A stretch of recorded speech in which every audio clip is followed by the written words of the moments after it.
नमस्कार, आप देख रहे हैं न्यूज़ 11 भारत डिजिटल। मैं हूं अभिषेक सिन्हा आपके साथ। गरजेंगे प्रधानमंत्री, एक बार फिर गरजेंगे। झारखंड में गरजेंगे, कोल्हान में गरजने की बारी है इस बार फिर से। कोल्हान को कहीं ना कहीं बीजेपी ने अपने प्राइम टारगेट पर रखा है।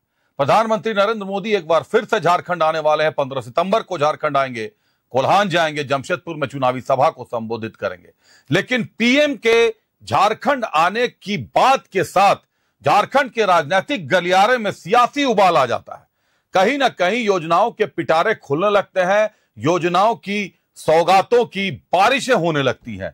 पीएम भी जब जब रांची आते हैं, झारखंड आते हैं, कहीं ना कहीं सौगातों की बारिश जरूर करते हैं, कुछ ना कुछ झारखंड के लिए लेकर आते हैं। और इस बार भी जो सूचनाएं हैं, 9,965 करोड़ की योजनाएं केवल आदिवासियों के लिए वो लेकर आ रहे हैं, आदिवासी कल्याण के लिए लेकर आ रहे हैं। और इसके अलावा वंदे भारत एक्सप्रेस, वंदे भारत ट्रेन का भी शुरू किया जाना है, शुभारंभ होना है। कुल मिलाकर 21 से 22,000 करोड़ की योजनाओं का शुभारंभ किया जाएगा। लेकिन दूसरी तरफ जैसे ही राज्य सरकार को इसकी भनक लगी कि प्रधानमंत्री के नरेंद्र मोदी के झारखंड आने का कार्यक्रम तय हुआ है, कल कैबिनेट की बैठक में कई अहम फैसले लिए गए। राज्य सरकार ने भी अपनी तरफ से योजनाओं का पिटारा कह ले या सौगातों का पिटारा कह ले, उसको खोल दिया है। अधिवक्ताओं को लाभान्वित किया जा रहा है। नए अधिवक्ताओं को 5,000 रुपए दिए जाएंगे। अधिवक्ताओं को इलाज के लिए 5 लाख रुपए तक की राशि दी जाएगी। जो अधिवक्ता अपना लाइसेंस सरेंडर करेंगे उनको पैसे दिए जाएंगे। लेकिन आज स्टेट बार काउंसिल ने भी इस पर सवाल उठा दिए हैं। अब अधिवक्ताओं को लाभ पहुंचाना सरकार चाहती है, लेकिन स्टेट बार काउंसिल ही सवाल उठा दे रही है कि आखिर ये कैसे होगा। राशि को बढ़ाया जाना चाहिए। 22 लाख वकील हैं, 12 लाख की उसमें लाभान्वित होंगे, तो चयन की प्रक्रिया क्या होगी। बहुत तरीके के सवाल जवाब उसमें होने लगे हैं। कई और योजनाएं हैं, जैसे सिपाही बहाली में सिपाहियों का जो सहायक पुलिसकर्मी है उनका भत्ता, जो वेतन भत्ता है, बढ़कर 10,000 से 13,000 रुपए कर दिया गया है। योजनाओं का जो भी मांगे थी सरकार के समक्ष, सरकार ने कहीं ना कहीं अपने स्तर से उसको पूरा करने का प्रयास किया है, अमली जामा का पहुंचाने का, पहनाने का प्रयास किया है। लेकिन अब इसको राजनीति के दृष्टिकोण से भी कहीं ना कहीं देखा जा रहा है। एक तरफ कांग्रेस के प्रवक्ताओं का दावा है कि प्रधानमंत्री ने और बीजेपी ने जो 10 सालों में नहीं किया, अब नई नई सौगातें लेकर झारखंड में आ रहे हैं। वहीं दूसरी तरफ बीजेपी कह रही है कि 5 साल से तो साहब लूट कर रख दिया है।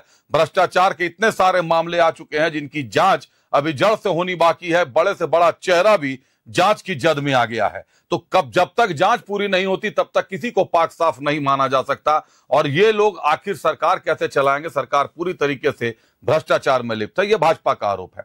दोनों आरोपों प्रत्यारोपों के बीच जनता कहीं ना कहीं अच्छे विकल्पों की तलाश कर रही है। चुनावी सरगर्मी अब तेज हो चुकी है, रस्साकसी शुरू है।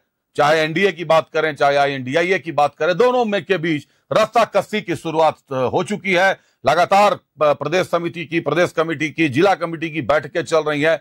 भाजपा से बड़े बड़े चेहरे अब झारखंड आना शुरू कर चुके हैं। लगातार रेस के तौर पर एक दौड़ शुरू हो चुकी है, चुनावी दौड़ की। कौन ज्यादा आगे निकलता है, कौन ज्यादा जनता के मन तक पहुंच बनाता है, जनता को साध पाता है। लेकिन देखना दिलचस्प होगा कि आखिर जनता के पिटारे में इस बार क्या है। जो झारखंड का इतिहास देखें तो सत्तारूढ़ दल कभी भी अपने आप को पिछले 5 विधानसभा में रिपीट नहीं कर पाया है। अगर देखें तो जनता हमेशा बदलाव चाहती है, एंटी इनकम्बेंसी से हमेशा झारखंड जूझा है।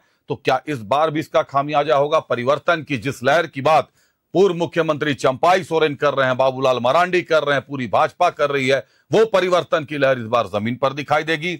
या इस बार एक नया उन्माद दिखेगा, एक युवा उन्माद दिखेगा कि नहीं, एक युवा जोश दिखेगा कि नहीं, हम इस बार सत्ता परिवर्तन नहीं होने देंगे? कुछ घटनाएं झारखंड में घटित हो चुकी हैं, बड़ी बड़ी घटनाएं हैं झारखंड की। लेकिन कुल मिलाकर लाभान्वित जनता किससे ज्यादा होती है, यह देखना दिलचस्प होगा। प्रधानमंत्री के झारखंड दौरे की तैयारियां शुरू हो चुकी हैं। कल एनएसजी के कमांडोज भी रांची आ जाएंगे। सिक्योरिटी की सारी व्यवस्था एनएसजी संभाल लेगी और उसके बाद देखना होगा कि आखिर क्या कुछ तैयारियां और अहम की जा रही हैं। इधर राज्य सरकार पर भी नजर है कि राज्य सरकार के सौगातों का पिटारा कब तक खुला रहेगा और उसमें से क्या कुछ निकल कर बाहर आता है। बहरहाल बने रहिए न्यूज़ 11 भारत डिजिटल के साथ। मुझे दीजिए इजाजत, नमस्कार।